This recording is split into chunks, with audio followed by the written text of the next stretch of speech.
What if I told you that the one thing women desire most, more than love, more than security, is something they'll never say aloud, not because they don't feel it, but because even they fear the truth of it? Here's the twist. That silence isn't weakness. It's power, it's mystery, and behind that mystery lies a desire deeper than words, a yearning not to be rescued, but to be seen. The truth? Women crave a man who sees through their strength and still chooses to protect it. Not because she's fragile, but because she's worth it. Right now, many of you are standing at a crossroads. You've been rejected, confused, maybe even lied to, and you're wondering if you missed something or if something's wrong with you. The truth? You're closer than ever, but this is where most give up or rise up. So, if you're ready to understand what no one tells you, hit like, subscribe, turn on notifications, and stay till the end. And comment below. I choose clarity over confusion. Number 1. The secret fantasy she'll never admit out loud. There's a hidden desire many women carry, one so taboo they rarely admit it, even to their closest friends. It's not about flowers, candlelight, or sweet nothings whispered in the dark. No, this runs deeper, more primal. It's the fantasy of being taken, not violently, not aggressively, but with a kind of silent certainty that melts resistance without a word. She craves the presence of a man who doesn't hesitate, who doesn't ask for permission with his energy, a man who moves with calm authority, who leads with grounded confidence, not arrogance. This kind of presence doesn't need to be loud. In fact, the quieter it is, the more powerful it becomes. But why don't women speak about this? Because in today's world, female independence is a badge of honor, and rightfully so. But beneath the social persona of control and competence, an ancient longing still exists to let go, to feel safe enough to surrender, not to weakness, but to strength. The kind of strength that doesn't overpower but contains. That's the paradox. She doesn't want to be dominated by force. She wants to feel dominated by presence. She wants to feel like she can finally stop leading, stop orchestrating everything, and just feel. The reason most men never access this part of a woman is simple. They're too careful, too nice, too explainable. They ask for permission with every move, afraid to misstep, afraid to offend. But what they don't realize is that their overcomplimation signals one thing: hesitation. And hesitation kills polarity. True masculine energy doesn't chase, it doesn't beg, it doesn't perform, it leads. And in doing so, it triggers a deep feminine response, one her body feels before her mind has time to catch up. That's why women feel it in their chest when a man walks into a room with silent composure. That flutter? It's not fear. It's a biological recognition of someone who doesn't need her but could contain her. Let's break the lie. She wants a man who's sweet, open, and emotionally available at all times, maybe, but more than that, she wants a man who sees through her, who doesn't flinch when she gets moody, doesn't crumble when she tests his boundaries, the man who can say, "You hide behind control, I wonder who you really are," when you're not pretending, and hold eye contact through the silence. That's the man she remembers. So how do you tap into this? Not by acting dominant, not by using scripts or techniques, but by being still. Eye contact that doesn't seek approval, words spoken slowly, from the chest, not the throat. A touch that communicates clarity, not need, and above all, the refusal to perform. You don't need to prove anything, you only need to be. When you understand this dynamic, women begin to feel something they rarely do in modern life, the permission to let go. And once they feel that, you become unforgettable, not because of your looks or charm, but because you awaken something no one else knew how to reach.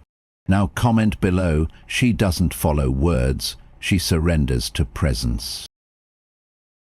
Number 2. The unspoken desire to be led without a word. She'll say it, she might even deny it, but beneath the surface, many women hold a fantasy that doesn't fit the modern narrative. It's not romantic in the traditional sense, it's primal. It's the desire to be led with such certainty that her overthinking fades, her control softens, and something deeper takes over. And the strange part, it doesn't require a single word. This isn't about force, it's not about dominance in the crude sense. It's about certainty. A man so in control of himself that she feels safe letting go of control altogether. That's the fantasy. To be taken not by hands but by energy. The presence of someone so deeply grounded that she can melt without asking if it's okay. Most men never access this space, not because they're bad men, but because they're too polite, too hesitant. They ask before every move, afraid to offend, afraid to lead. But what they don't realize is that every time they look for permission, they break the very tension she secretly craves. From a Stoic lens, this isn't about controlling others, but mastering the self. As Marcus Aurelius said, the soul becomes dyed with the color of its thoughts. Your energy will follow if your thoughts are laced with doubt, hesitation, or people-pleasing, and she will feel it. Polarity is what drives attraction. Masculine energy initiates. It moves forward without needing external validation. Feminine energy receives, responds, reacts. And no matter how dominant or independent a woman may be in the world, her body wants to relax when she's in the presence of true masculine stability. That's why this fantasy isn't just psychological, it's biological. Her nervous system recognizes when it's safe to surrender. Not because you asked, but because you didn't need to. This is where most men get it wrong. They think leading means asserting, talking louder, taking up more space. But in reality, leading often looks like this: silence, eye contact that doesn't waver, movements that aren't rushed, the ability to hold space without filling it with chatter or nervous laughter, a voice that drops instead of rises, and perhaps most important, a refusal to be pulled off center no matter how much she tests you. Because she will test you. Not out of malice, but out of instinct. She wants to know, is this a man who can hold the space I don't want to hold anymore?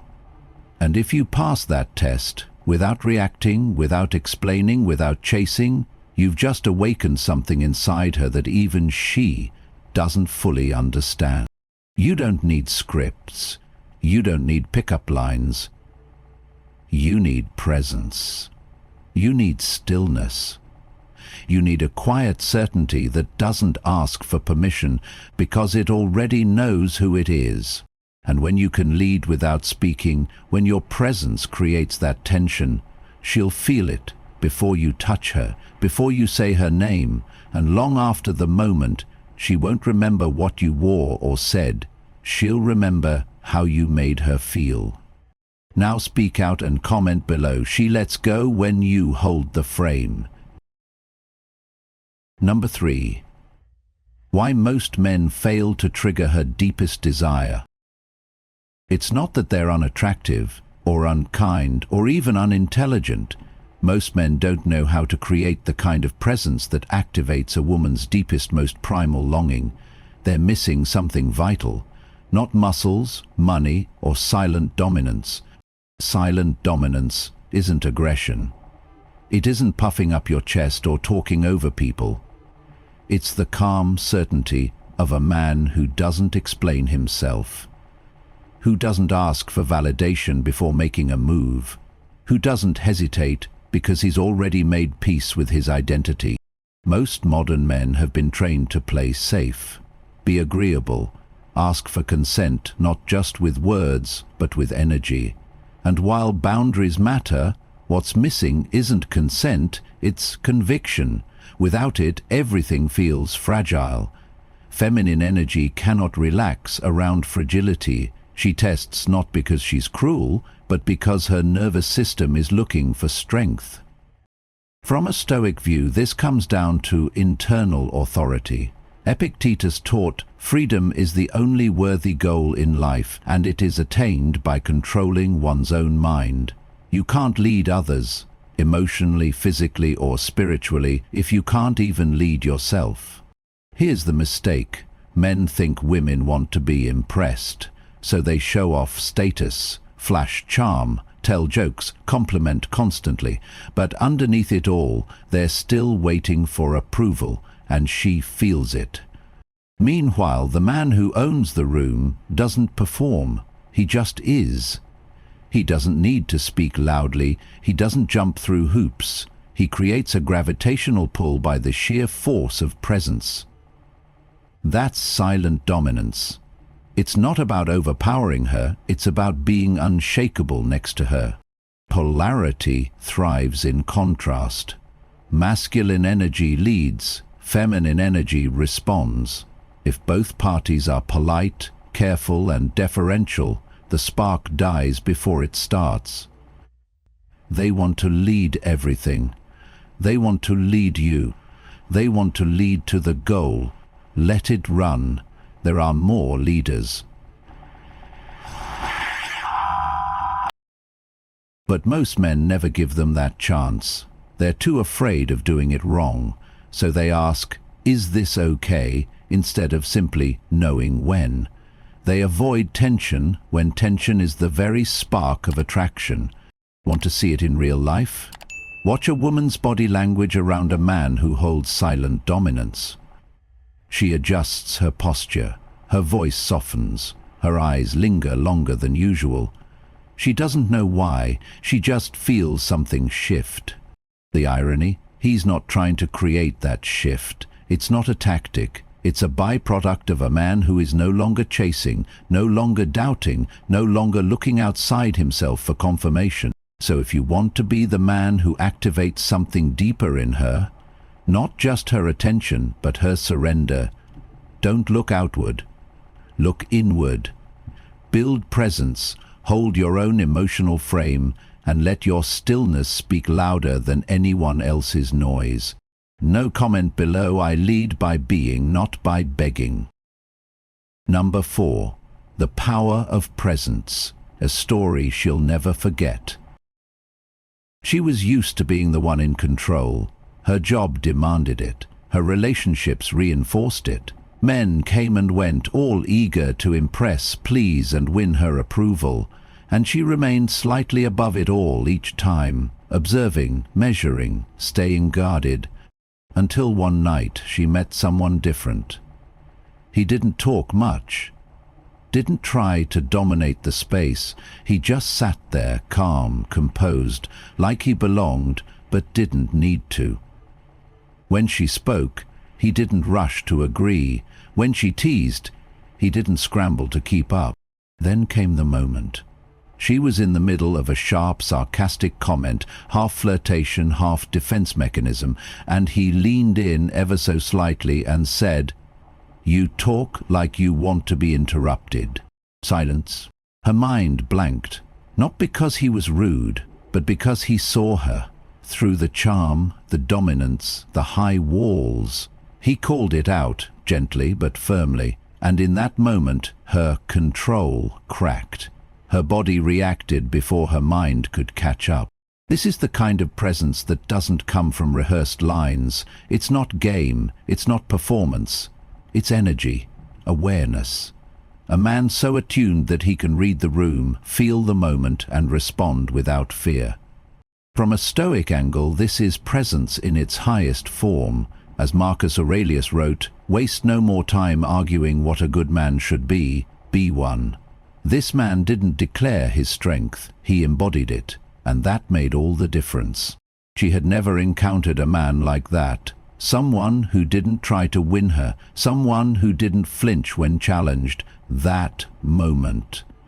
Just one sentence lodged itself in her memory. She couldn't stop replaying it, not because of the words, but because of the feeling they created. Let's be clear, the most unforgettable men are not the ones who say the most, they're the ones who carry themselves like a question she never expected to ask, and the answer to that question is felt, not explained. That's what silent dominance looks like in real life. Not arrogance, not coldness, but stillness with weight. Words that don't beg to be heard, but land when spoken. A gaze that doesn't seek permission, a presence that holds space so powerfully lets her drop her guard without realizing it. Most men try to impress with noise, but the one she remembers is the man whose quiet changed her rhythm. He didn't push her, he simply remained himself, which gave her the freedom to be something she hadn't been in years, soft, curious, unguarded. You don't need clever lines. You need real presence. You don't need to be perfect. You need to be anchored. Because when you speak from that place, even if it's just one sentence, it echoes in ways no compliment ever could. Now speak out and comment below. She feels more when I say less. Number 5. How to trigger her fantasy without saying a word. You don't need grand gestures. You don't need to be flashy or loud. The more you try to impress, the more invisible you become.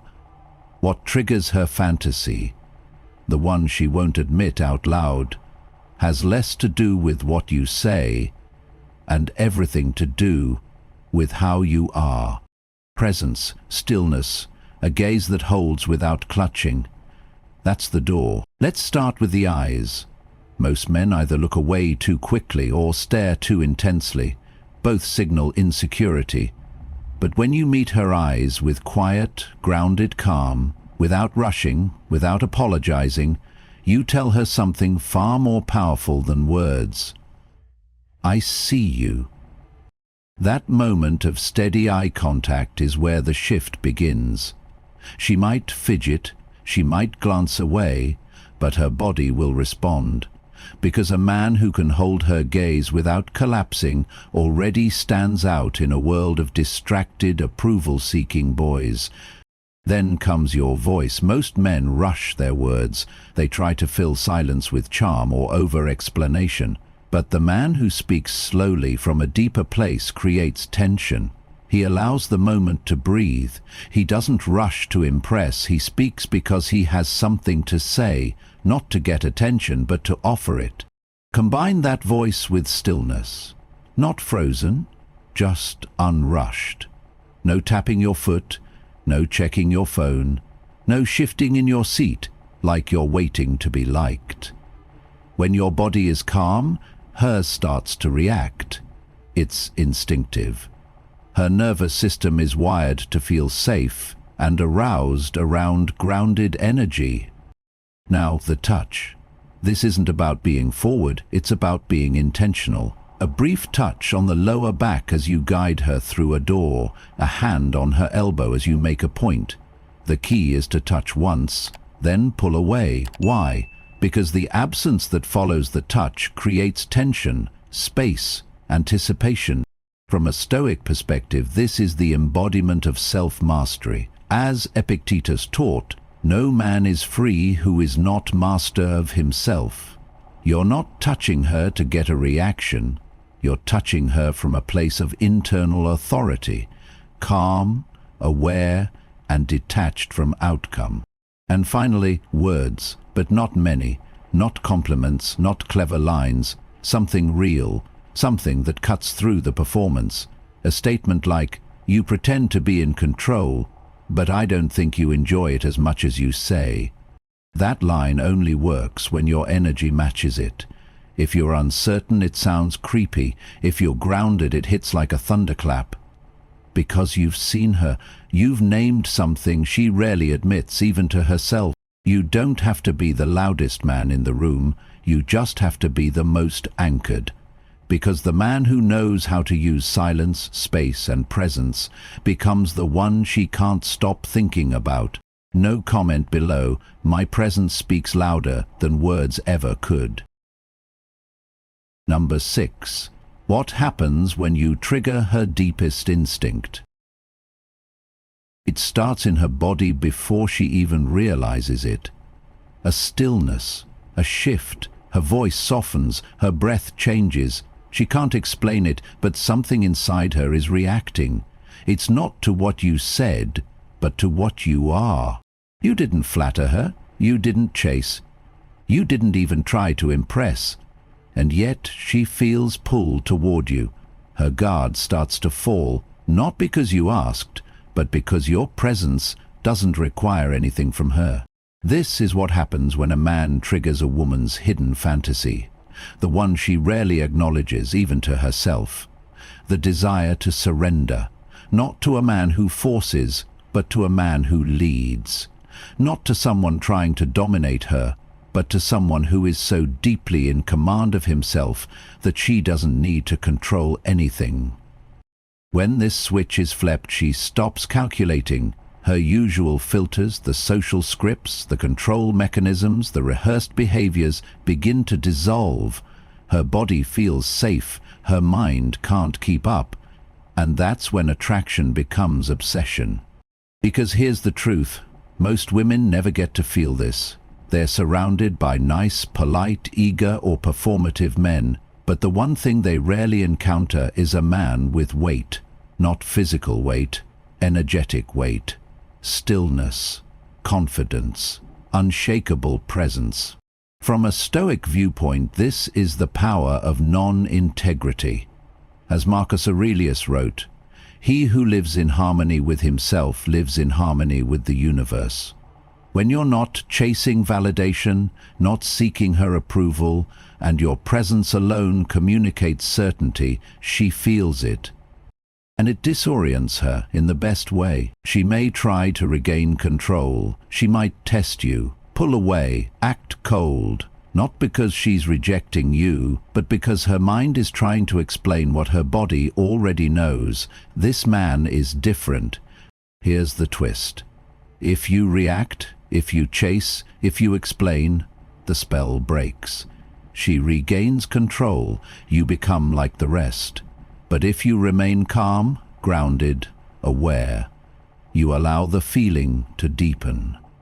To know why she's thinking about you in the middle of the night, why she's checking your stories, why every conversation with other men feels dull in comparison. She won't be able to describe it, but she will feel it. And you won't have to do anything. You've already done it. By being. That's the real seduction, not in trying to get her attention, but in being the kind of man whose presence demands it without ever asking. You don't have to pursue her. She's already chasing the feeling you gave her, whether she realizes it or not. Now, speak out and comment below. She doesn't chase men, she chases the feeling. Number 7. Why she can't forget the man who didn't chase. She might move on. She might date other men, post new photos, travel, laugh. But if you triggered her hidden fantasy, truly touched that part of her that craves to surrender without fear, then a part of her will always remember you. Not because you gave her the most compliments, not because you tried the hardest, but because you were the one who didn't chase, didn't fold, didn't try to be chosen. You were the man who simply was. And that presence lingers longer than any performance. Most men try to be unforgettable by doing more messages, more affection, more gifts, but they don't understand that what she remembers isn't what you gave her, it's what you awakened in her. When a man leads with silent confidence and looks at her like he sees the part she hides from the world and stays grounded anyway, he bypasses logic and speaks directly to her nervous system. And long after the moment is gone, her body remembers. From a Stoic lens, this is the power of stillness. As Marcus Aurelius wrote, "Nowhere can man find a quieter or more untroubled retreat than in his soul." When your soul is unmoved, you become a sanctuary in a world full of noise. And women remember sanctuaries. Here's the irony. The more you need her to remember you, the more forgettable you become. But the moment you stop needing, the moment you lead from a place of centered wholeness, that's when you leave an impression she can't erase. Why? Because women aren't drawn to men who beg for attention. They're drawn to men whose energy commands it, without asking. She may never tell you. She might never message again. But she'll think about you. When a new guy stumbles over himself trying to impress her, when someone else flinches under her tests, when the conversation feels forced, the spark missing, she'll remember you. Not your looks, not your words, but feeling disarmed, seen, and safe in your presence. That's why this knowledge is powerful and dangerous. Because not every man is ready for the responsibility of being unforgettable. It's not about control, it's about clarity. It's not about playing a role, it's about embodying presence. So if you've ever doubted your impact, remember this: the man who doesn't flinch, who doesn't chase, who stands still in a storm, he becomes her quiet obsession, the one she can't name, but also can't forget. And the best part? You don't have to chase her back, because she's already chasing the feeling you left behind. Now comment below. She forgets noise but remembers stillness. You started this video thinking love was a game of guessing, of saying the right words, doing the right things, but now you see it's never been about performance. It's been about presence. What she wants most is not flowers or sweet texts. It's the feeling of being understood without having to explain herself. It's knowing you can read the silence, not just the smiles. And that power, it's always been in your hands. She didn't leave because you lacked value. She left because you hadn't yet stepped into it. If you're ready to stop chasing and start attracting, if you're ready to be the calm in her storm, then like this video, subscribe and comment, "I am what she didn't know she needed." Stay grounded, stay honest, because the world doesn't wait for the confused, it answers to the clear.